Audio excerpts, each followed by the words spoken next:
Okay, this is a continuation from the lessons that we did, I think, the day before yesterday and yesterday as well. So today we are still continuing with our math calculations.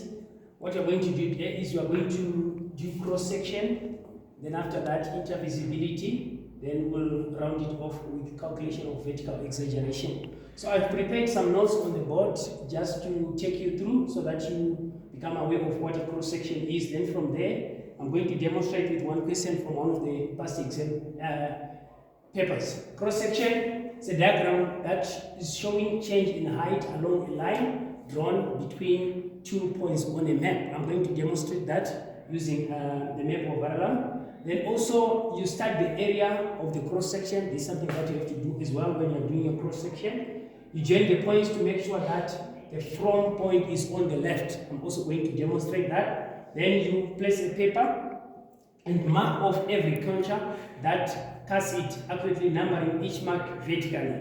So I'm just going to go to the question now. The question that we have that we are going to do to demonstrate the cross-section is this one. Draw a freehand cross-section feature or landform with spot height 98 in block C4 from northwest to southwest. Indicate spot height 98 and where it starts and ends on your cross-section. This question has got 3 marks. I just improvised it for the purpose of demonstrating how you do your cross-section. Let's go to the map.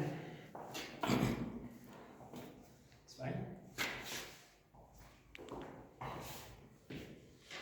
Okay, this is our map that you are going to use.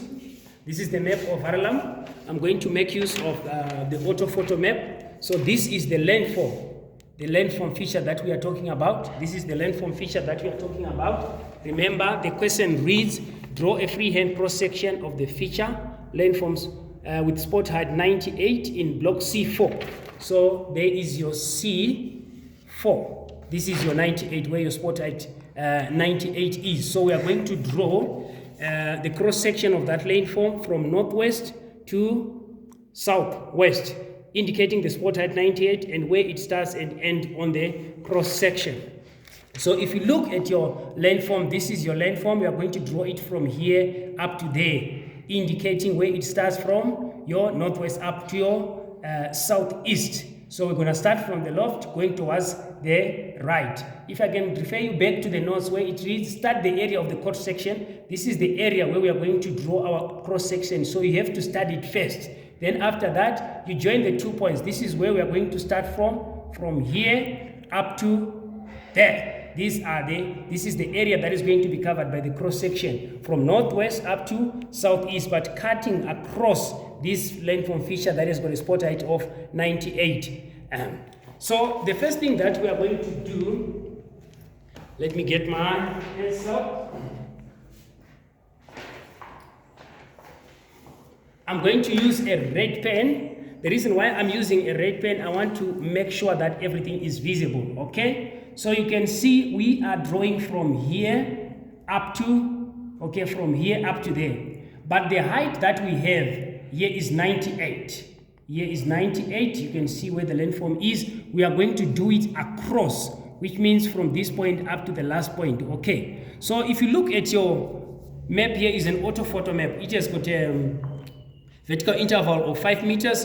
So which means if I'm to make it for myself, I'm going to start by plotting this 98, okay? Is also 98 on the other side, which means when I'm going downwards, if I subtract 3 from 95, because it's going downwards there, it becomes what? 93. If I subtract 3 again, it's going to be 88. If I subtract again, it's going to be 83.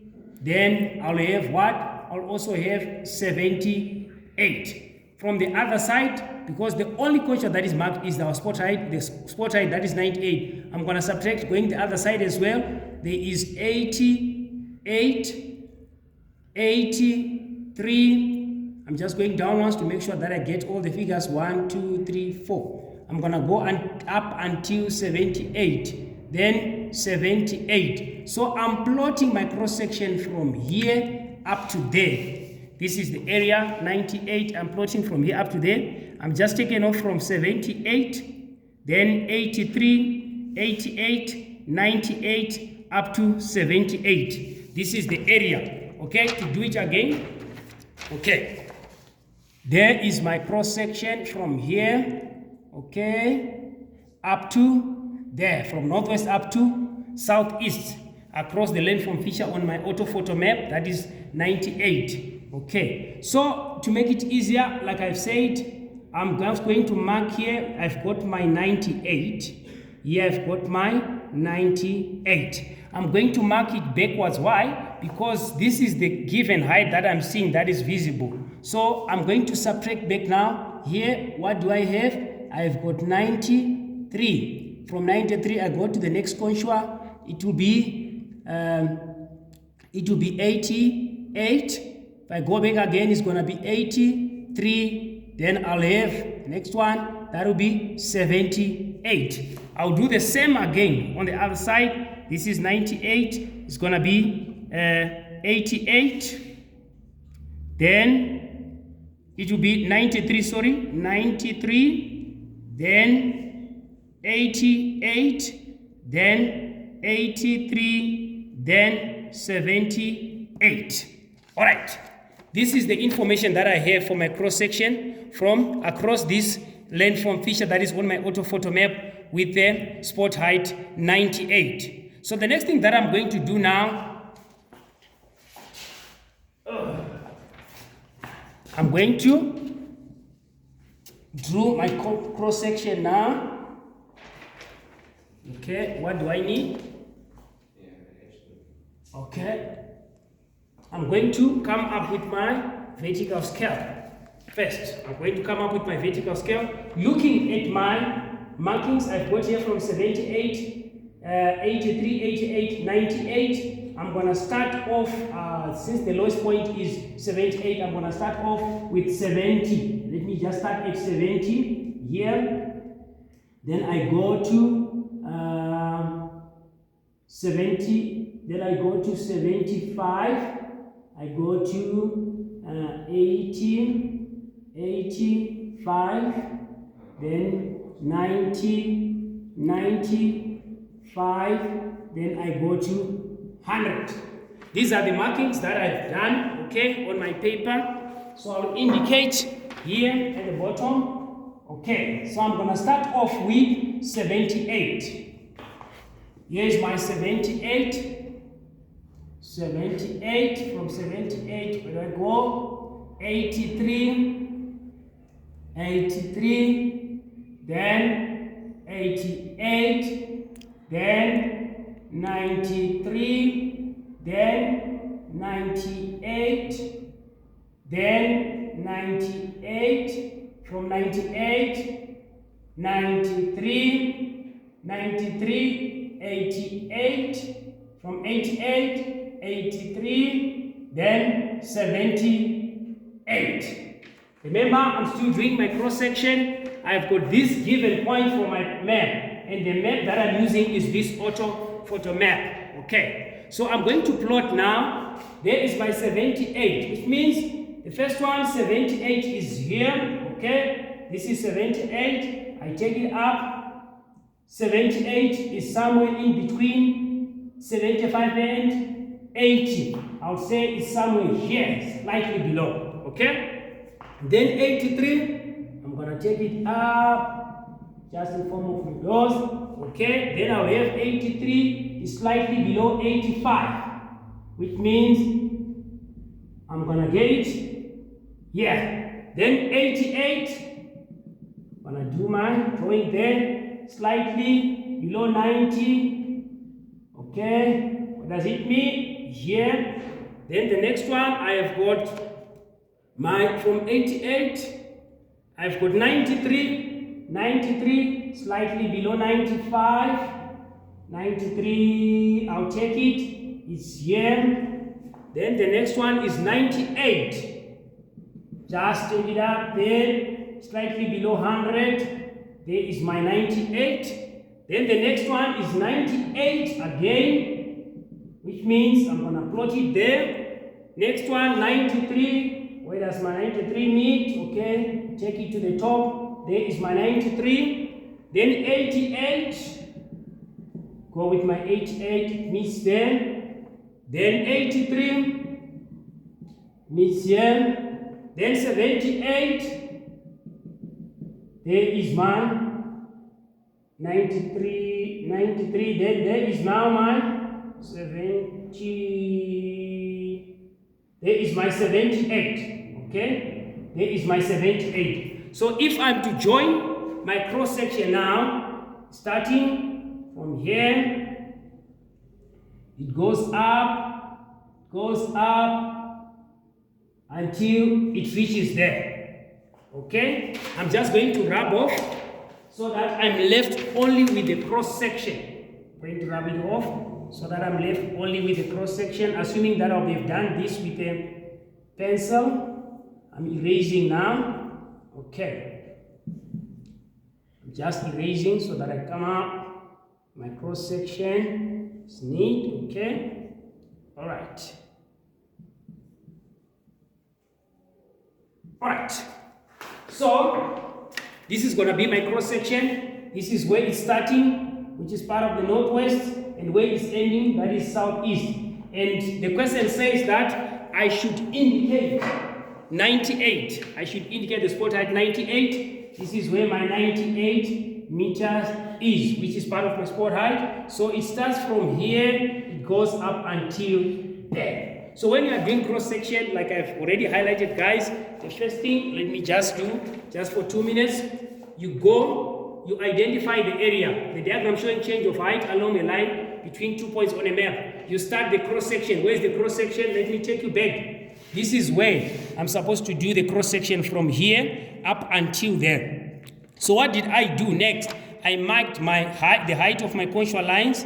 This is what I've done. Then from there, I moved on to plot my graph, as you can see, so that I can draw the correct cross section from northwest up to southeast. As you can see, this is my cross section. So this is how you do your cross section. So you can see that from here, this is where it starts and this is where it ends. This is the cross section. Okay. Then there can be a question that asks you about what we call intervisibility. Or before we move on to that, your cross section is also supposed to have a title. I think you can see here, I've forgotten that part, the cross section of the landform feature on the orthophoto map of Verla 2131 in block C4 from northwest to southeast. So this will be your title and this will be your cross section. This will be your cross section. This one is your vertical scale. If you can look at my vertical scale, you can see from 70 to 75, which means 1 centimeter is equivalent to, okay, to 5 meters. As you can see, that is my vertical scale.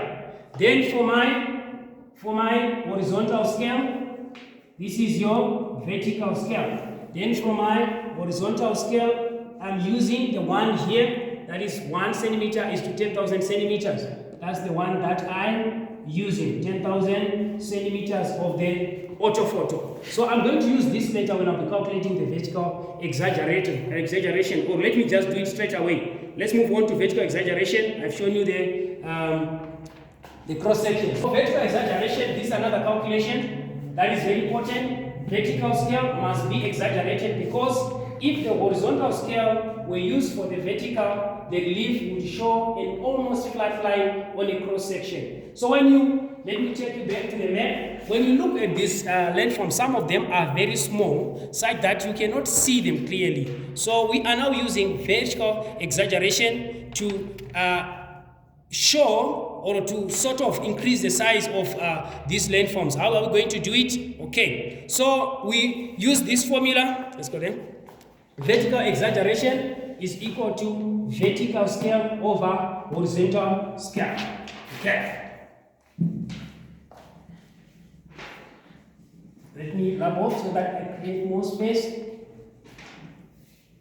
So for our vertical exaggeration, VE is equal to the vertical scale, and write it in full, vertical scale over the horizontal scale. vertical scale over the horizontal scale. Okay, so what is our vertical scale from the cross section that we've done just now? Is 1 centimeter is to what? 500 meters. So what I'm going to do, I'm going to convert this as well into centimeters, because here we have got our horizontal scale for the orthophoto mode being 1:10,000. So I'm just going to convert it so that at least they have the same unit. So I'll have something like, if I'm to convert this to meters, which means I'm going to multiply it by 100. I'm going to multiply it by 100 so that I have centimeters. So it will be 1/500. This is in centimeters, divided by 1/10,000. This is also in centimeters. This is the vertical scale. This is the vertical scale. Remember, if you check here, it's from 70, 75, 80, 85, which means it's 5 meters. Okay, so 1 centimeter representing what? 5 centimeters. 1 centimeter on the scale, okay, represent 5 meters on the actual ground. So I've converted my 5 meters to centimeters, which means it becomes 1:500. Both units are in centimeters. I can even convert them into meters, but both units now are in centimeters. So it's 1/500 divided by 1/10,000, which is more or less like 1/500 divided by 1/10,000. Okay? So 1/500 divided by 1/10,000. So how am I going to go about this now? I'm going to invert, okay? 1/500 multiplied by 10,000 over 1. I'm going to invert it now, okay? I'll do the divisions, okay? 0, 0 here, 0, 0 here. 5 into 20, it goes 20 times. So it means our vertical scale has been, okay, exaggerated 20 times in order for us to see this length from clearly as it is on a cross section. So this is how you calculate your vertical exaggeration. You need to have your vertical scale and your horizontal scale. Then after that you can see 1/500 divided by 1/10,000, which is the same as this. Then from there 1/500 divided by 1/10,000. Then from there you invert it 1/100 times 10,000 over 1. Then the 0 cancels each other. 5 here 1, 5 here 220, which means our vertical scale has been exaggerated 20 times. That's what it means. It has been exaggerated 20 times. So this is how you calculate your vertical exaggeration. Okay, this is how you calculate your vertical exaggeration. So we have done the cross section. We have also done the vertical exaggeration, how it is calculated. Then the next thing that also I want to talk about is your intervisibility. Intervisibility, firstly we need to know what it is all about. Okay? Intervisibility is a concept of whether one place on a map can be seen from another. Any ground which cannot be seen behind a higher ground is known as a dead end. I'll demonstrate from here. Assuming that I'm going to demonstrate from here. Assuming that we name this point A and this one we name it B. We are now saying that, can you be able to see B from A? If you are not able to see B from A, which means there is no intervisibility. Why? Because there is an obstruction. You can see here is a lower ground, there is a higher ground. You cannot clearly see B. So it means there is no intervisibility. Why? Because there is an obstruction. This is the higher ground. There is the highest height and here is low. There also is low. So you cannot see B from A. Neither can you see A from B as well, because there is an obstruction. So if you are able to see A from B, assuming that it's a flat surface, it means there is intervisibility. Like the concept says that whether one place on a map can be seen from another, you are able to see B from A, which means there is intervisibility. But if you are not able to see A from B, which means there is no intervisibility. I'm going to demonstrate using a question now. So here is the question. Is there intervisibility between beacon 70 in block C3 and spot height 118 in block B2? Okay, I'm going to wrap up this. So, let's check our map. Let's check our map. We are talking about this, okay? This is the trick beacon. This is the beacon number 70 and the height for the beacon 127.7. So it's here. The question is saying, is there intervisibility between trick beacon 70 and block C3? This is C3 trick beacon and spot height 118 in B2. Spot height 118 in B2. There is the spot height in B2, and there is the trick beacon. So if you check now where your trick beacon is, you'll see that just in front of our trick beacon there is a row of trees. Number one, you can also see, if you check your contour lines, you can see this one is a lower ground and this one at the top is a little bit higher. Okay, but I'm going to use only the rows of trees. So it means if you check from trick beacon 70 to spot height 118, you cannot be able to see clearly. Why? Because there is this row of trees. There is a row of trees. So this one becomes an obstruction. It means now from our question, there is no intervisibility. The answer will be no. Is there intervisibility between trick beacon 70 in block C3 and spot height 118 in block B2? It means there is no intervisibility. Why? Because when you look at the trick beacon here, just in front of it there is a row of tree, which means when you are standing at trick beacon 70, you cannot see clearly spot height 118. You cannot see clearly spot height 118 because the rows of trees is acting as an obstruction. You cannot see clearly from this point where we have got a trick beacon to where we have got our spot height. Hence, there is no intervisibility between the 2 points. So, just go watch the video again. I hope it's simplified. Looking at the cross section, I've demonstrated how you can actually do a cross section. You can also look at how we have done now the intervisibility and also how we have calculated the vertical exaggeration. You can see how we have calculated the vertical exaggeration. Just to make it in form of a summary, I'll take you back. Okay, remember from our cross section, our vertical scale was 1:500, then our horizontal scale, of which we used the scale of the orthophoto map, was 1:10,000. So here's what we did: 1/500 divided by 1/10,000. Then from there, this is another stage. You invert 1/500 times 10,000 over 1. You cancel the zeros, Here we are left with 5, there 100, 5 into 100 is 20, which means our vertical scale is exaggerated 20 times. That's what it means.